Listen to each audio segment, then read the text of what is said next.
Hi, welcome. This is my first YouTube video. Welcome to my home. My name is Katrina and this is Moonbelly Makes. I am very excited to be sharing with you my very first video. Excited and a little nervous, but mostly excited. This video is a little walkthrough, a little follow along of the journey that I went through making a tiny little fabric pug for my friend Kayla's baby. Let me give you a little bit of backstory. Item 1. I used to be a nanny, kid that I nannied for. As he was growing and starting to be able to hold things, someone gave him little Sesame Street plushies. They were really small. I had never really thought about it until that time that a normal stuffed animal is kind of the same size as a baby and therefore too big for them to cuddle with and carry around. So they were just the perfect size for him. He'd cuddle them while I changed his diaper. Knowing that I'm entering into baby season of my life, a lot of my friends are having or have had babies recently, I thought it would be cute to make little versions of the family pet for the baby in this carryable size. The first one that I made was for my friend Amanda's baby Fern. And Amanda has this adorable cat named Peter, and he has one eye and he is just so precious.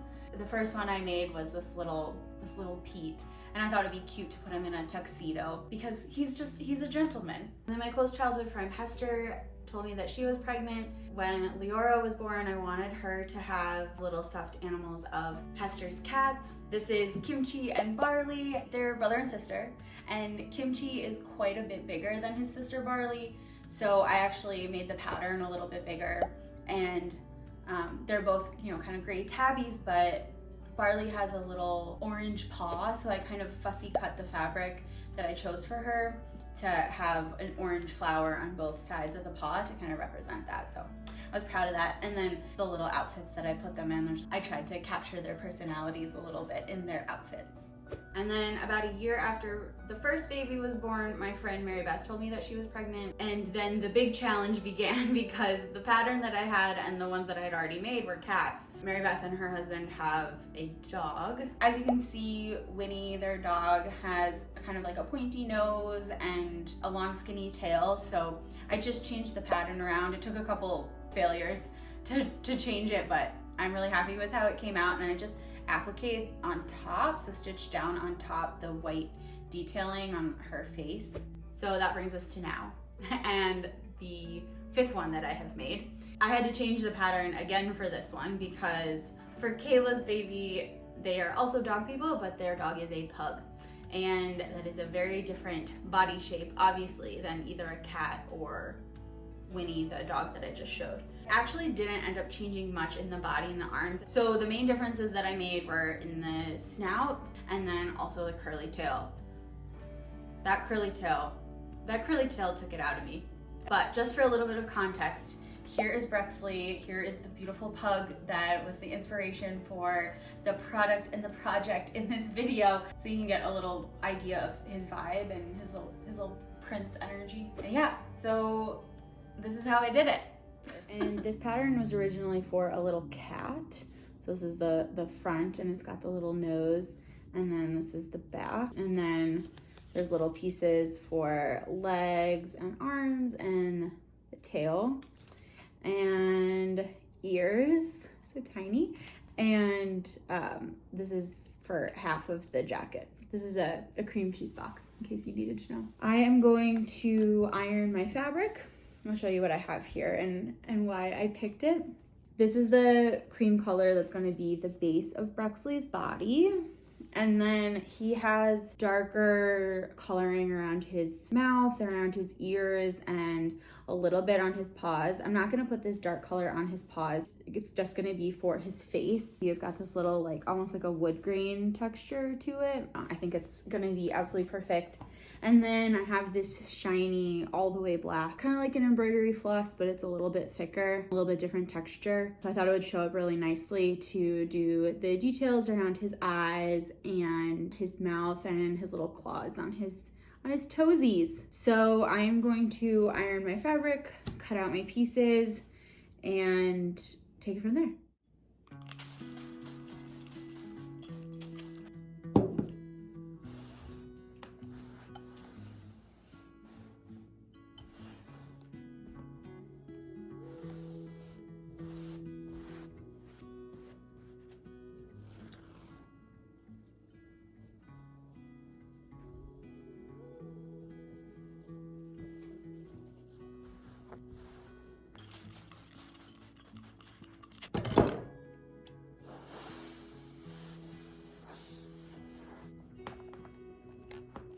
So I'm gonna start cutting out the pieces from the darker fabric. I've got this, which is going to be his little floppy ears. It'll fold over and then I'll stitch it kind of like flopped and folded over. So I need to cut out 4 of these, 2 for each ear. I need to make sure to do 2 this way and 2 this way. See, cream cheese. And then this is going to be for his little snout. Because he's a pug and his face is all smooshed, I'm gonna just cut 2 pieces of this and stuff it with fiberfill. So it's got just like a little bit of lift away from his face, but not too much. So I just need to cut 2 of these. They're the same both ways, so that'll be easy.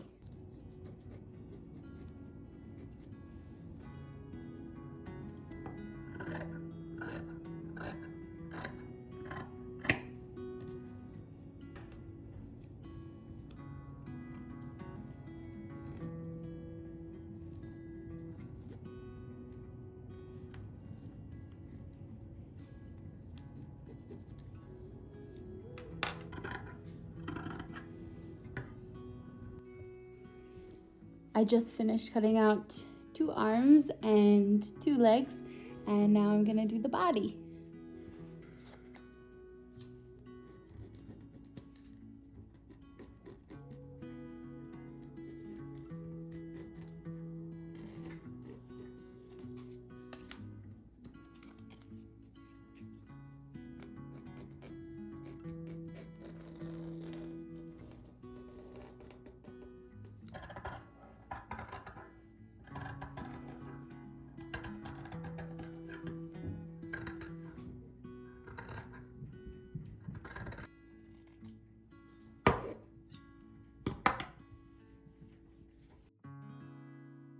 So we've got 2 arms, 2 legs, 2 pieces for the back, 2 pieces for the front, 2 pieces for the snout, and 2 ears. So what I'm going to do next is pin the front seam of the front and the back seam of the back so that the markings are perfectly lined up, and then we can get to sewing.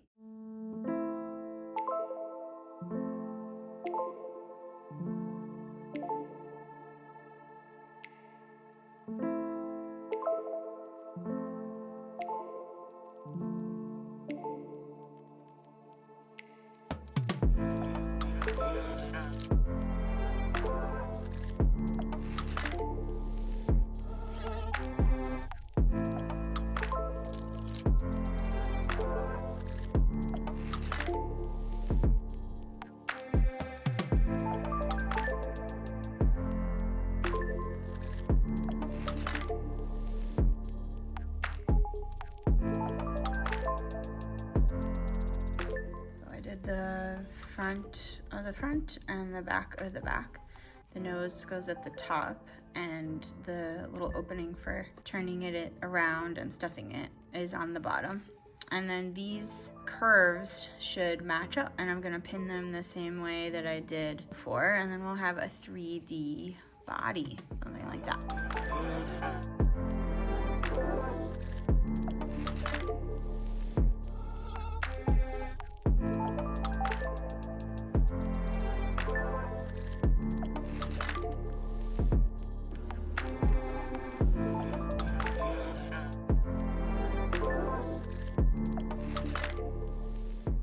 One side down, one side to go.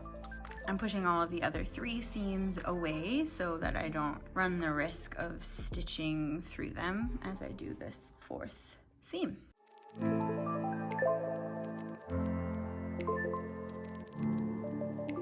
So now the body is all done, and I just have to turn it inside out, outside in. No, outside out.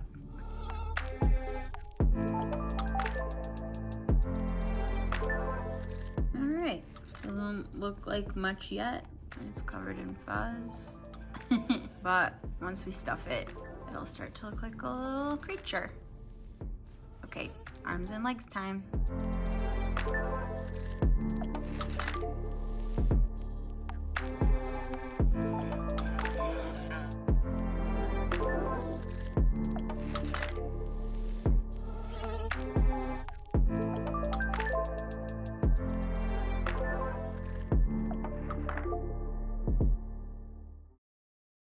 This is the tail piece from the original pattern.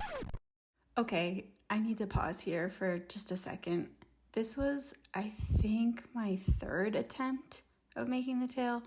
This was hours into this process trying to figure out how to make this. So if I sound a little defeated, I was. This is the tail piece from the original pattern. I'm gonna use this and put some wire in it and see if I can get it to curl up a little more.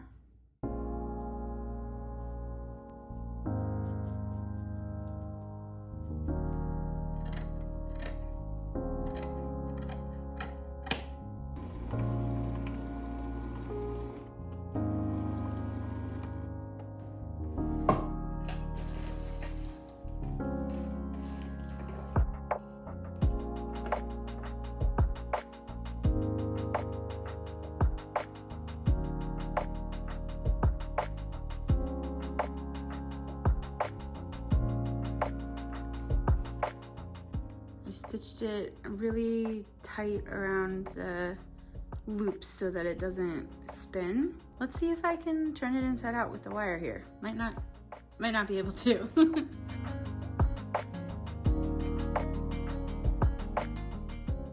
Whew. Okay, there it is. So now make it into curly. I know the edges aren't finished, but I think this is good. I think this is it. I think I finally figured it out. Next, I switched my thread out to black so that I could stitch the snout and the ears. You can see maybe I'm doing a lot of starting and stopping with these tiny pieces. I really wanted the curves to be smooth and even and not have any choppy places in them. Once all of the pieces were sewn together, it was time to turn them around right side out. So I clipped the curves again so that the seam allowances on the inside would lay smooth. And then I used both tweezers and the handle of a paintbrush to help turn the pieces right side out.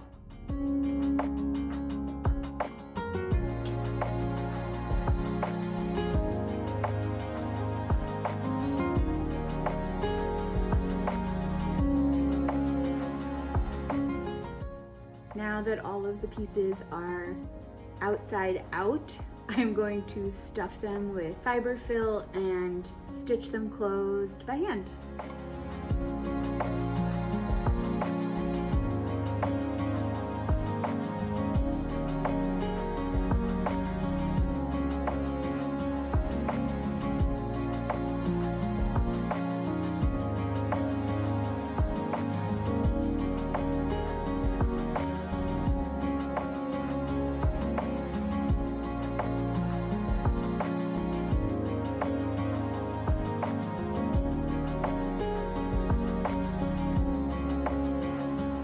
After I stuffed all of the pieces and stitched them closed, I pinned the limbs to the body just to get a sense of where I was at, and wow.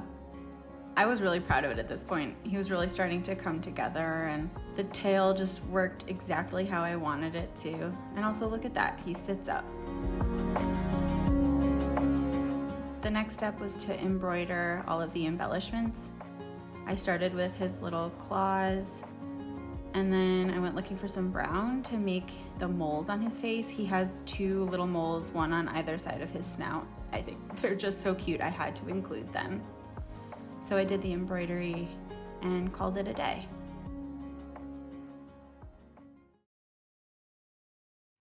Change of scenery.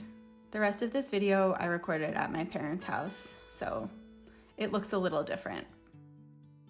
The next step here was to stitch the limbs onto the body. And since this is now the fifth one of them that I've made, I've really gotten this down to a science. I start by making a tiny knot and pulling it through into the body so that it's hidden. And then I stitch around the connection point like it's a circle 3 times. I want them to be really secure because I'm imagining a tiny human carrying this little guy around by an arm or a leg or even by the tail, and I want it to be really strong. And then I finish it up just by tying another little knot again and pulling it through into the body so that it's hidden. And there he is. He's so cute. The next step is to make his shirt. I used this fabric that was actually the pillowcase of one of our other college roommates when we lived together. Thanks, Anne Marie. The shirt is really simple. It's just 2 pieces of fabric right sides together. You stitch around the pattern, which I am doing here on my mother's beautiful Bernina. There she is. And then once it's stitched, you trim the edges, just kind of cut around it, and then turn it right side out, just like all the other little pieces. My mom has this very fancy, very professional turner, bamboo turner, much fancier than the paintbrush handle that I was using.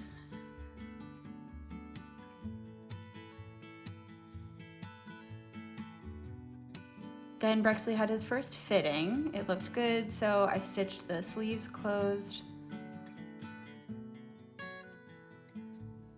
to make the armholes, and then just stitched it up the back to stitch him in.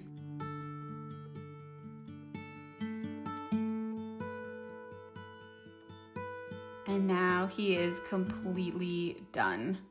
I think he came out perfectly. Honestly, better than I imagined he was going to look, from the moles to his little claws to his floppy ears, and of course, the curly tail. So that's how I made Brexley, tiny little fabric pug for my best friend Kayla's baby Stella. I'm so happy with how he turned out. He's so freaking adorable. The little moles on his face, his little tail. I kind of can't get over it. I was kind of sad to give him away, but it's okay. I love doing this little fabric pet toy for babies for a couple of reasons. The first reason is it's so personal, it's so sentimental, it's so specific to that family. The second reason is a little bit sad, but my family had a cat when I was born. I don't remember that cat at all. He was around for maybe 1.5 years of my life, but he was at the end of his life, so I never knew him. I like the idea that these kids are gonna have this little representation of this creature that was a part of their family when they were born, even if they don't have the most vivid memories. And then the third reason, they're just so cute. Well, I really hope you enjoyed that. It was a fun journey to go on, all the ups and downs of figuring out how to bring Brexley to life, as it were, to fabric life. And if it is something that you're interested in, just know that I post videos like this that are like crafting, DIY type things, but I also cook and bake. So if you're interested in those kinds of things, just stick around and there'll be more and more stuff coming in the future. I'm very excited. This is a little nerve-wracking, but it's fun. And I also have everything on my website, all the DIY crafting stuff and all of the cooking and baking stuff. So you can check it out and let me know what you think. If you have any specific questions about how I did things or supplies, materials, whatever, there's more information on the website, but you can also ask me directly. You can find me on Instagram and just DM me there and I'll get back to you. Thank you so much for spending this little bit of time with me virtually, and I'll be back with more videos for you soon.